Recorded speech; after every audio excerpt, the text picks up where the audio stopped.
One summer moment can change a child's life. Through Toys for Tots Give and Go initiative, your support provides books, games, toys, and outdoor adventures that spark curiosity, creativity, and a love of nature. Whether it's fishing, learning a new sport, reading under a tree, or playing with friends, these moments build confidence and lifelong memories. For too many children, those moments never come. You can help change that this summer. Visit toysfortots.org. Toys for Tots, delivering hope beyond the holidays. Listen, all you New Yorkers. Excuse me. Taxi. Okay, we're looking around. This is the 77 WABC minicast.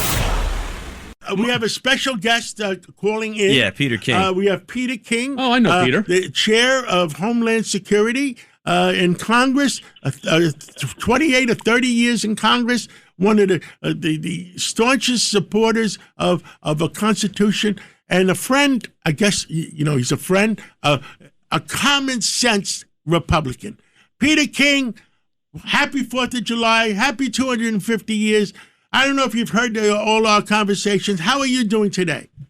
First, happy 4th to everybody there and to all Americans and to everyone at WABC. And I've been listening in for the most part.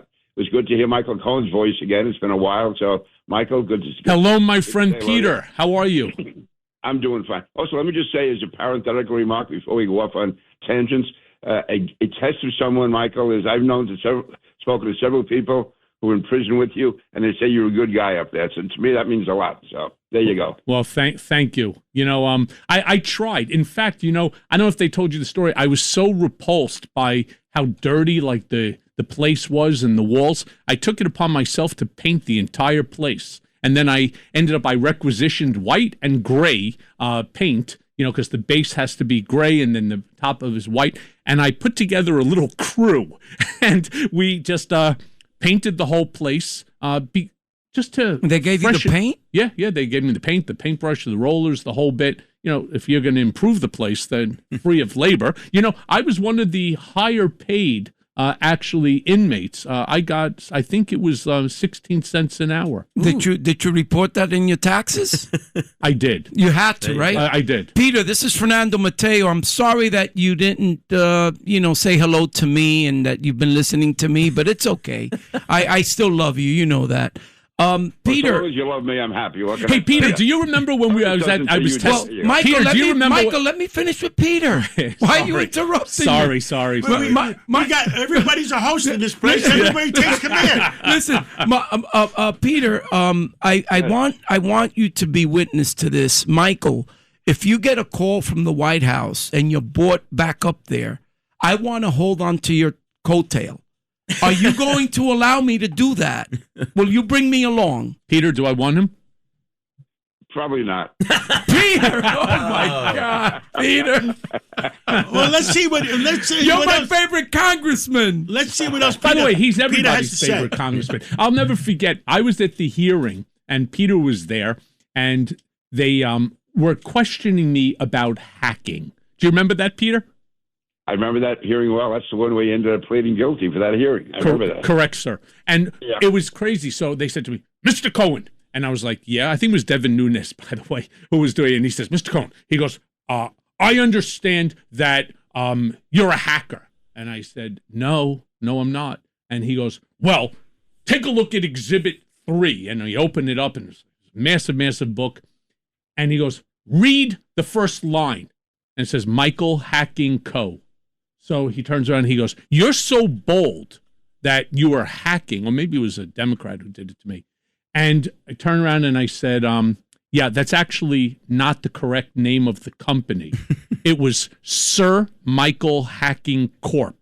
So he turns around and he goes, and? I'm like, that's a yellow cab corporation. You do know that hacking means to drive, like some called a hack license. The old term for drivers is called a hack. I think, Peter, you fell off your chair. You're like, how did you not know that?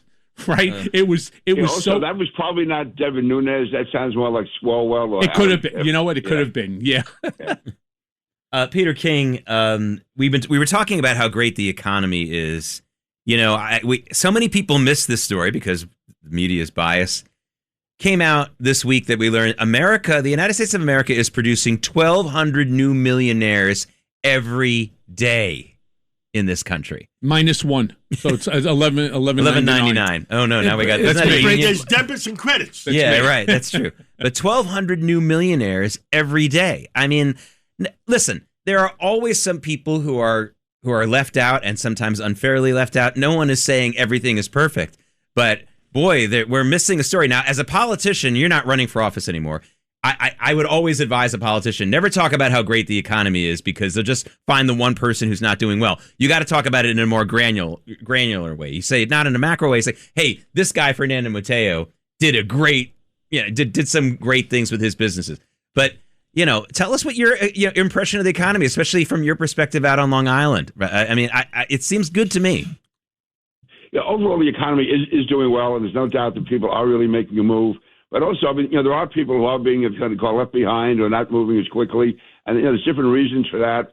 And so not everybody has a great, but on the other hand, it's still the greatest economy in the world. There's still more opportunity here than any other country in the world. So I think we have to be much more positive. But we can't, again, ignore or forget those who are hardworking and just having a hard time making ends meet right now. There's a lot of them, whether it's college education, whether it's people who just, again, have a lot of bills that have accumulated over the years for whatever reason. Some people get hurt by trade deals. So again, I think it's important to keep everything in perspective. We should not be doomsayers. We have to emphasize what's positive, and there is much more positive than negative. But on the other hand, we can't just be living a good life and forget those hardworking people who could be left behind. So that's all. And I'm not saying we should be coming out with more welfare, but make sure we have more opportunity, make sure we keep the economy open. And my point is, we have to go in after people like Mandami is to show that his policies are going to hurt people. That's going to hurt the small business people. That's going to hurt the guy who's right on the margins trying to get ahead, maybe working overtime, whatever. They're the guys who are going to get hit. So we have to make sure that we, to me, our arguments against Mandami are not that he's giving too much, but the fact that he's hurting so many people, whether it's intended or unintended, that's what's going to happen, whether it's rent control or whatever. That this whole socialist concept that you're helping people, and that situation, you hurt a lot more than you help. Well, Peter King, you're a lot smarter than all the political consultants. I'll tell you this right now, because I refuse as a conservative to surrender the compassion card to the left. I'm a conservative because I'm compassionate. I hated when President Bush said compassionate conservatism, because in my opinion, that was redundant. I care about it. The reason why I want these programs to be changed is because I think they will be better for most people who really need it. And the surrendering of the compassion card, I hear so many conservatives say, like, oh, the bleeding hearts. No, I'm the bleeding heart. You know who created the term bleeding heart conservative? Jack Kemp, who was truly a bleeding heart conservative. He walked the neighborhoods. Okay, you took it right out of my mouth. Go for it. Go for it, Peter. First role model in politics. I knew Jack Kemp going back into the 1970s. Everything I did economically, as far as politics, the Kemp-Roth bill, everything was based on Jack Kemp's philosophy. He did a number of events for me. I was proud to call him a friend. My wife was in love with him. Jack Kemp was just a great guy. And to me, he was the heart and soul of the Republican Party. He was Reagan with a blue collar. And to me, made him, in many ways, the unofficial spokesman for my concept of the Republican Party going back to the 80s and 90s. And it's really unfortunate that he never made it to the Oval Office, because he was a great guy. And again, I always consider myself a blue-collar conservative. People say I'm a moderate. No, I'm not a moderate at all.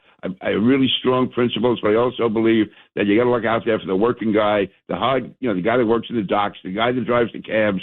To me, my father, he was a cop. He always had 2 or 3 jobs on the side. That's the way I grew up, in that environment. And when I was in college, I worked over in the freight yards on the west side of Manhattan. Those are the people that I identify with, and they, to me, are the true conservatives. That's what conservatism is all about. Peter, how's your relationship with President Trump? For the most part, it's good. I mean, I don't agree with him on everything, but I tell you, I would sometimes be critical of him and see him the next day. I think we understood each other. He always said we were 2 guys from Queens. Now, he was from Jamaica Estates, I was Sunnyside. Not exactly the same type neighborhood, but the fact is we seem to understand each other. I mean, you have to ask him, but I've never heard him, even sometimes, and I'd be critical. He'd see something, he'd take a shot at me, but it was always with a smile. So I hope we get along.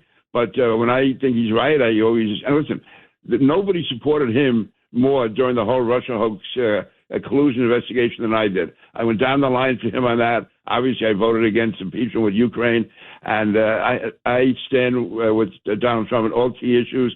I have some differences with him on some foreign policy issues, but he was important for the country for him to be elected president. And Peter, what is your relationship with Bill Clinton? I get along fine with Bill Clinton. I mean, I always did. I saw him, I guess it was about a year ago. Both of us were the speakers at a wake ceremony or memorial ceremony for former Congresswoman Carolyn McCarthy. We had a great meeting that night. We both spoke. We corresponded. No, to me, Bill Clinton, listen, I was one of the only Republican who voted against every article of impeachment that was up against Bill Clinton. I stood with him. He was no saint, but none of us is. And I just thought that what he did, again, I supported his opponents. I supported Bob Dole. I supported George Bush when they ran against him. Having said that, I was proud to work with Bill Clinton. I was proud to stand with him. And to me, he, again, that's the type of guy you want. He was in some ways more liberal than I would be on issues, but he was always totally pro-American. And also his word was his bond.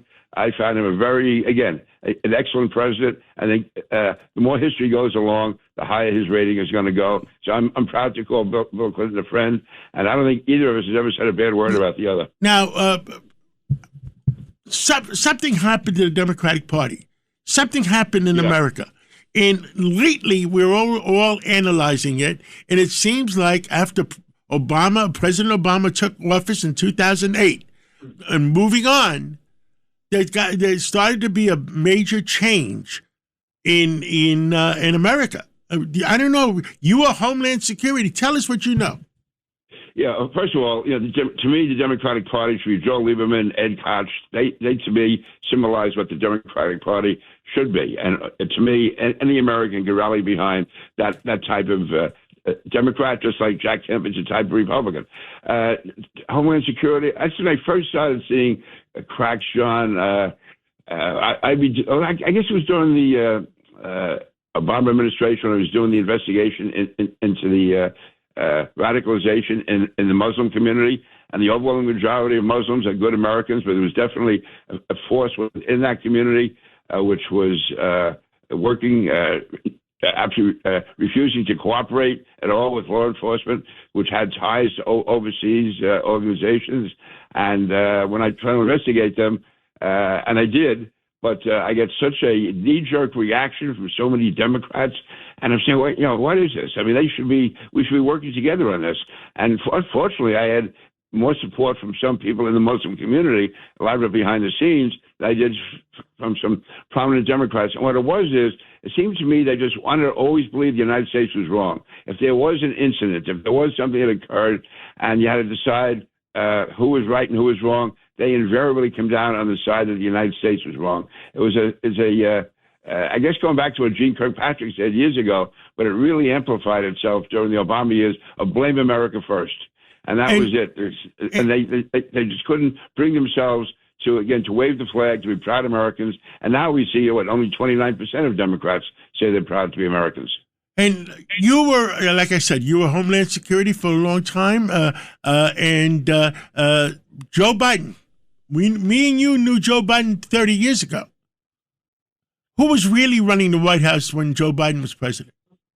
Yeah, obviously it wasn't Joe Biden. I mean, I knew him. I didn't know him well, but I mainly knew him through Al D'Amato, and I would see Joe Biden. And he always was like a little funny, but having said that, he was sharp. He knew what was going on. And to tell you, the last 4 years he was in office, it was like a different person.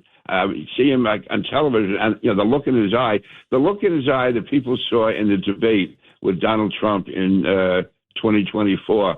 That was more and more becoming his look of previous years, that absent-minded. I would say, to some extent, maybe his wife, to maybe, again, a liberal element within was it the White Obama's House. Third term? Or what they're saying? There's no doubt that the Obama administration had tentacles in, and it was definitely, I would say, it was as much Obama people in the Biden administration as Biden people. It was Obama, many cases, his people, definitely calling the shots, certainly slanting the policy. And was that a period of time where we invaded by migrants versus immigrants that we had checks and balances on? Yeah.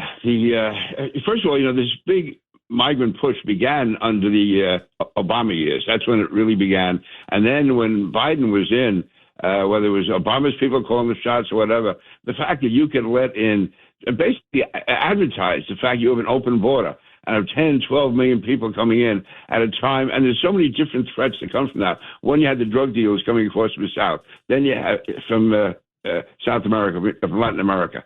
And then you also had the criminal element coming across.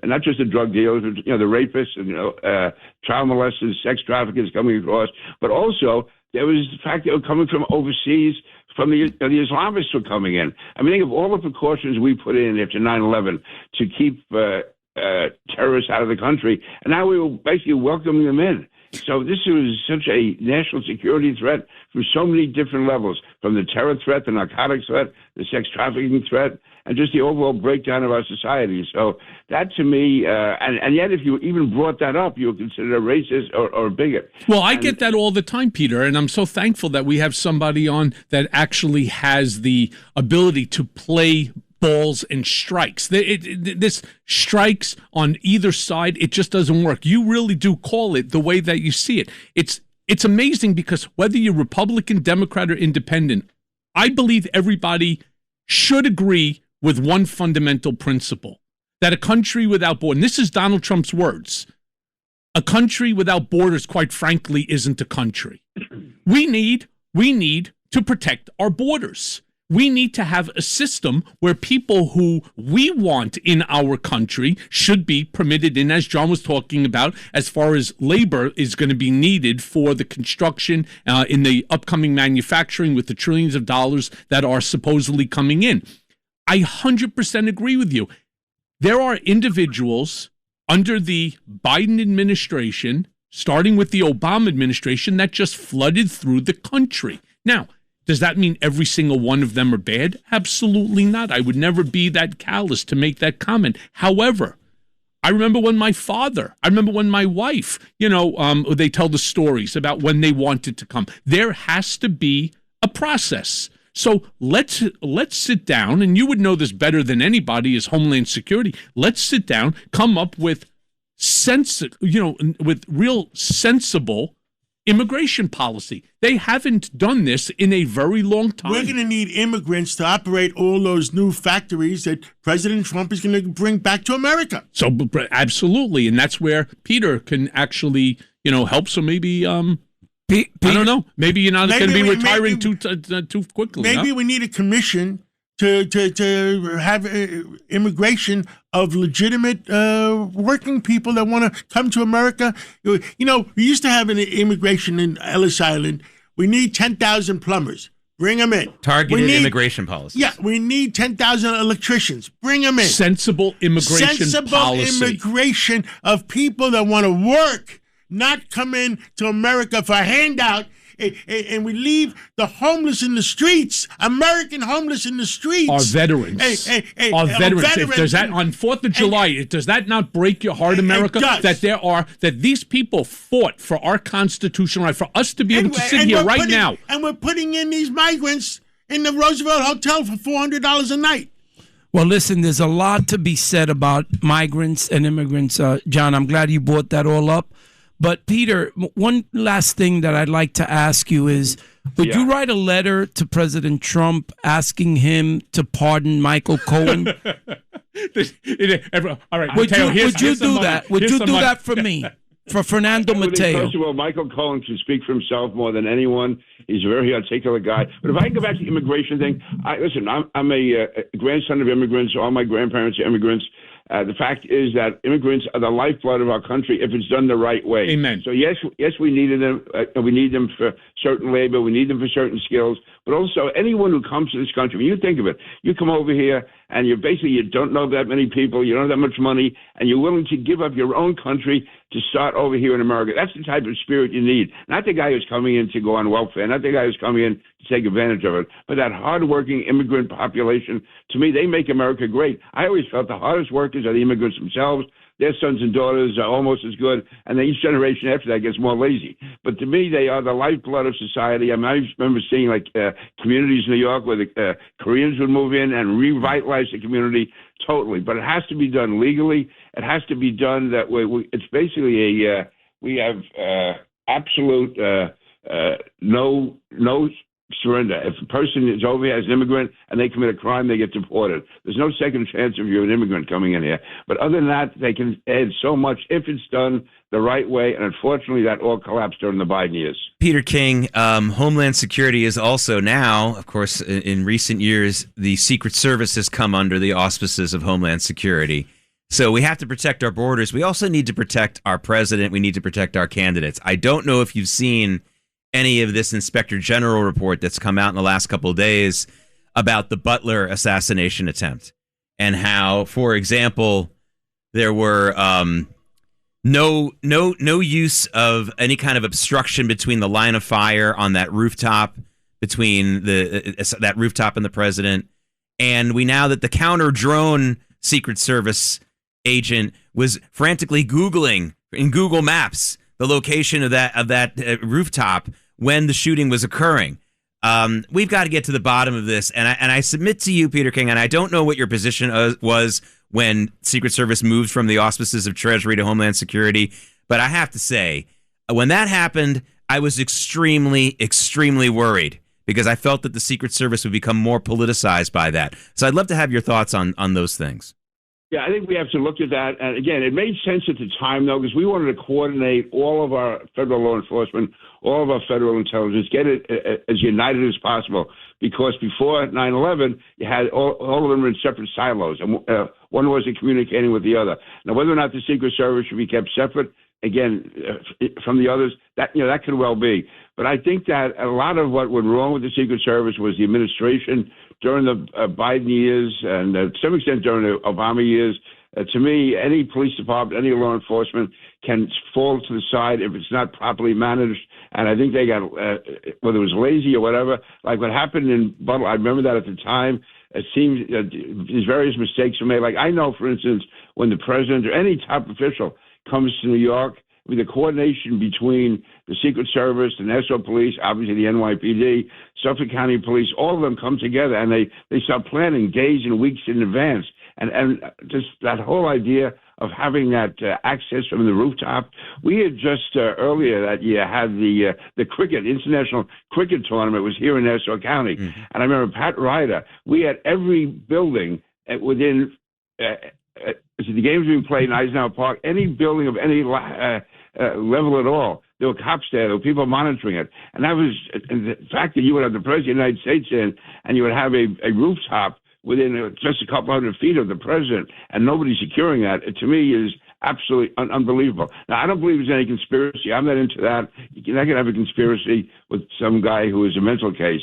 But the fact is that it was, to me, somebody dropped the ball. We have to find out who and why and whether or not it was a one-off or whether or not there was just I mean, I understand at that time, for instance, there were more Secret Service agents securing Jill Biden than there were Donald Trump. I mean, it was not getting the level of security he needed. Yeah. Yeah. I will tell you, I've been told by a lot of people, you know, and don't forget, George Venizelos, our chief of staff, he runs the Federal Law Enforcement Foundation. I'm chairman of the Federal Law Enforcement Foundation. I've been told by many people that during the Biden administration, a lot of woke people that are really not capable came into the Secret Service. I can see that happening. There's no doubt. I don't know what level that was at. There's no doubt that people at an administrative level, people taking their signals from the White House, were much more woke than they should have been. Federal law enforcement, any law enforcement, cannot afford to be woke. You know, they're not social workers. And the same thing happened, Peter. The same thing happened. And me and General Blaine Holt talk about it because we both know aviation. I've been in the aviation business for 50 years. And that a lot of these accidents, a lot of woke people were brought into the aviation business that had no business being pilots.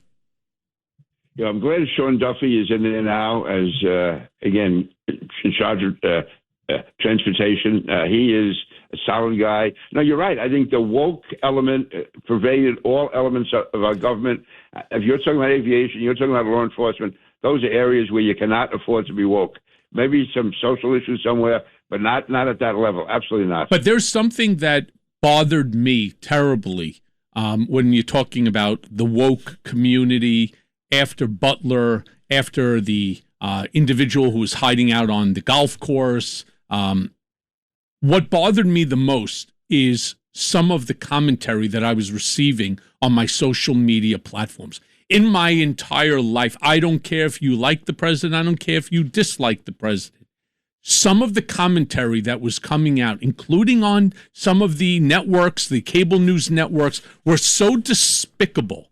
Imagine, and I would say this to them, imagine if that was Joe Biden, the outrage that you would be demonstrating. Instead, the commentary that they missed by an inch, things like that, wanting to see an assassination of a president. I don't care which side of the aisle you ascribe to. It is, to me, the most disgusting thing that people can say, that you want to see the execution of another individual. There's something mentally wrong with these individuals, and I'm not a sociologist, I'm not a psychologist. I have no idea who could think like that or why. That your hatred for a man who wants to do right, and by the way, you don't have to agree, and I say this all the time, you don't have to agree, as you do not, as I do not, with every single thing that Donald Trump says. I just don't, where we have differences of opinion, and that's healthy for a democracy.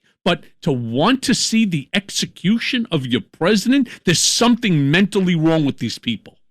There really is, and I think there were people in society who showed more empathy and sympathy for George Floyd than they did for Donald Trump. I mean, that's just how perverted so many elements of our society became. Peter King, this is something that reminds me now. I assume you went to Catholic school for some years in your life. Is that correct? Yeah, I certainly did. Yeah, okay. Grade school, high school, college, law school, the whole. So that means you probably were forced to see, and it's not really a burden because it's one of the greatest films of all time. You probably saw A Man for All Seasons with Paul Scofield. Yes. Okay, St. Thomas More. Yeah, that's right. An incredible film, and the most powerful scene I think in the movie is really something that teaches us something about the way people have treated Donald Trump. These people who've abandoned their decency, who have destroyed the legal system like they did in Michael Cohen's case to get out President Trump. There's a scene where the young man sitting before Thomas More says, to get after the devil himself, I'd cut down every law in England. And Thomas More stands up, played by Paul Scofield, and says, oh yeah, if you cut down all the laws in England and the devil turns around on you, where will you hide now that all the laws have been cut down? And that's the point. These people destroyed the law, destroyed the rules of protecting the president, destroyed the rules of decency, and the comments that Michael Cohen saw at the time of the assassination attempts. They think this isn't going to have blowback on them. They've burned down the house. And then when their guy's in control or when they're in power, they're going to wonder where their protections have gone. I mean, that is something people need to understand. You can't do that to the Constitution of this country. No, you really can't. And that's why, to me, it was always ironic that the people who were saying that the police should be taken out or they should be cut back in minority areas, and that's where the crime was being rampant. That's where good, innocent people were being attacked and assaulted. And somehow by taking the police out of those neighborhoods, you're going to make their life better. No, it made it much, much worse. And that's why, people talk about the cops like in New York. When Ray Kelly left office, in the African-American community, he had popularity ratings over 70%. And yet somehow that was considered to be the dark ages of police brutality in New York. Well, that's when crime was so much under control. That's when people in all communities, could walk the streets. So, no, this whole idea that you can somehow cut back on the laws, cut back on law enforcement, it ends up no one there to protect you in the end. The problem that they have also is that Republicans and Democrats just refuse or are incapable of working with one another. They're just incapable. The Democrats do not want to work. Do you remember this, Peter? And again, it's why when you know, the show that I'm going to be starting on Sunday on the 12th. I was going to announce it. Well, I appreciate it, but the reason I bring it up is because there are things that have happened in the past that obviously are unique to myself. Do you remember, Peter, during the hearing, what took so long to get started is the fact that I think Adam Schiff was the chair at the time. And he was a top Democrat. And he refused to give to the Republicans the documents, the evidence that we were going to be going through at the time of the hearing. So I had a book. All the Democrats had a book, but no Republicans had a book. And I remember everybody sitting there and being like, whoa. Well, where's ours? Don't you think we have a right to be able to say, well, we'll give it to you as we call. And he goes, no. I want to see, and I think at the time maybe it was Devin Nunes who was representing the Republican side, and he's like, "No, I need to see the book. We all should have a copy of the book." In fact, I gave him my book. I said, "Here, take this," and so on. This is the problem, and I bring it up because it's petty, and that's why Trump has a problem with Shifty Schiff. He's petty. No, I'm serious here. He's there. It's petty, and the nonsense that's going on right now is so petty that what it does is it distracts us from the bigger picture. Whether it's affordability, whether it's healthcare, whether it's immigration or manufacturing, it takes away from the. When you start talking about the stupidity of the reflecting pool, when you start talking about all of the other nonsense, Trump wants to build an Arc de Trump. So what? Who cares? I'm more worried about the cost of gas. I'm more worried about affordability and the fact that our veterans are sleeping on the street, that the suicide, remember we talked about that too, the suicide rate is insane as it relates to these people who put their lives on the line for our freedom. No, I got a problem with that. No, I agree. There's also people on our side who don't want to take a good compromise when it comes along. But no, listen, I think, to me, Donald Trump's greatest skill should be as a negotiator. So we have to find Democrats you can work with, and then Republicans know when a deal is worked, we go with it. You're never going to get 100% of what you want. As right. Ed Kopp said, if you can get 50%, that's great. I think Trump is in a position where when he negotiates, he can get 70 or 80%. Let's take that and run and go on to the next issue. If you keep waiting and get 100%, you end up going nowhere. And then it just feeds into social media. It feeds into both sides going to their bases, and we get nothing done. It's feeding into this whole democratic socialism concept. Yeah. And that's where you end up getting a Mandami here in New York. I mean, we have to. And by the way, we can't pass this as a one-off. This is happening all over the country. So we have to come up with intelligent arguments. We have to fight them at the street level. We have to get people on the ground working. But we also have to have coherent arguments and stand together, know what we're talking about, not just be going off in different directions. Peter, Fernando Mateo here again. I have to cut into this because you guys are forgetting that I'm in the studio here, and this is a week. Fernando? This is a holiday weekend, and we decided to make sure that it's a holiday weekend. I want to know, why are all the banks open? I just talked to my financial people. Bank of America is open. Only JP half day. Morgan is only open. half day. But why are they open? It's like a Saturday. Well, because it's not the 4th of July; it's the 3rd. It's the 3rd. Yeah, but people are calling it a national holiday. But if the bank's open, who are they reporting to? John, it's still a okay. Good point, guys. Can I just get my point across here? Okay. I'm sorry. What's your name again? Fernando Mateo. No excuses. I'm coming for mayor against me in 2013. I'm coming on air right after you. Sunday nights? On Sunday nights between 6 and 7. And after that is Jake Novak, my partner in crime. But listen, for the first time in a half a century, the Goodyear blimp is back home in New York City. The last time that happened was in 1976 when America turned 200, and now 50 years later, we got them back. You sure it's not a UFO?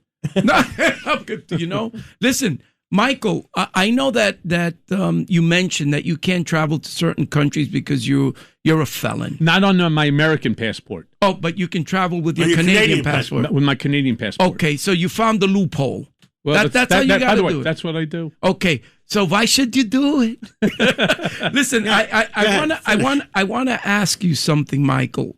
There are certain jobs that you can't apply for. There are certain companies that you can't own because of the felony conviction. Correct. But here you're welcomed at WABC. With felony conviction or not, you're welcomed here, right? That's correct. Okay. So my question to you is, with a Donald Trump pardon, would that felony charge go away? It goes away completely. It goes away. And I'm able to restart my life, which is why myself and Jesse Jackson, now Jesse Jackson Jr.'s son, has taken over, and we created that Trump Emancipation Proclamation. It would give like 70 million Americans. I think this would be the greatest move within which to increase his favorabilities, because nobody's thinking about those individuals. Do you realize you can't even get a job, for example, at Costco with a felony conviction? You can't become a member, for example, of a social club with a felony conviction. You can't restart your business. By the way, you can't own a New York City taxi medallion as a felon. I couldn't own. I had to sell all those corporations. You can't get a gun permit in New York City. You can't get anything. It ruins your Second Amendment constitutional right. For what? Because I talked about, or I said 3 versus 10 as far as the number of times I spoke to Donald Trump, or campaign finance violation. Even assuming, all right, and I acknowledge that there was a tax issue. I acknowledge it. Most Americans have tax issues if they want to go after you. But I was never given an opportunity within which to correct it. It was first-time offender in my entire life. First time I had paid enormous amounts of money in over $20 million in taxes on a $1.3 million over 5 years. What are you talking about? They never sent me a letter and said, hey, there's a problem. I wasn't treated the same as everyone. And now that should interfere with my Second Amendment rights. I couldn't get a job at Costco. Think about that. Well, listen, we're starting here a campaign at WABC Radio. Hopefully we will get your pardon. Once you get your pardon done, we're going to go into business together, and we're going to make a lot of money. Could you imagine if I'm one of the 250 that Trump pardons? Well, the 4th of July. Listen, we will celebrate it. If he pardons it for 4th of July, well, we got a guy here with good connections. Yeah, I mean, know. John speaks to him every other day. So, plant the seed in his ear. Peter King, last word to you. I'd love to make it about sorry, Peter, about the 250th anniversary and your message and basically what you've learned. Let's finish on that good note with Peter King. Peter. Yeah, absolutely. And I say this profoundly. There's no country in the world like the United States. I'm a grandson of immigrants. As a member of Congress, I've traveled all over the world. And when you go to other countries and you see what they'd be willing to do anything to be able to speak out the way we do, to be able to vote the way we do, to be able to express themselves, to be able to know that they can move up. It doesn't matter what class you're born into, you can advance. I mean, you get a place like England, yeah, they're close to us. But if you're not in the right social class, you're going to be grounded your whole life. You're at a certain level. In the United States, you go from anywhere. Take John Catsimatidis, an immigrant coming over here with Greek family, and now he owns half of New York City. And I'm saying that seriously. I mean, there's so many cases like that. It's only in America. John, as smart as he is, couldn't have done that in any other country in the world. I never would have made it to Congress. The fact is that when you think of where you come from, where your grandparents were, your parents were, and what you can achieve here in the United States, there's nothing like it. It's a beacon of liberty. It's a symbol for the world, and we always have to, whatever differences we have, keep that in mind. God bless America. Thank you so much, Peter Peter, King. so great to hear your voice, my friend. I hope to see you soon. All right, we're going to take a break, Michael, but stick with us this next hour. We still have Michael Cohen with us. We have Fernando Mateo, of course, John Catsimatidis. I'm Jake Novak. We have Joe Concha coming up in the next hour, Congresswoman Claudia Tenney. Please stay with us. We are live. We're not taking the day off. And we're running out of time. The playoffs are here, and you can predict the action all the way to the finals with FanDuel Predicts. Predict the spread, the total points, and even the game-winning moments that make the playoffs. Sign up and get a $25 bonus with FanDuel Predicts. Offered by FanDuel Prediction Markets, LLC, a registered futures commission merchant. 18-plus bonus is non-withdrawable and expires 7 days after receipt. Trading derivatives involves significant risk and may not be suitable for all investors. Manage your activity with their consumer protection tools. Restrictions apply. See terms at FanDuel.com/predicts/bonus-offer-terms.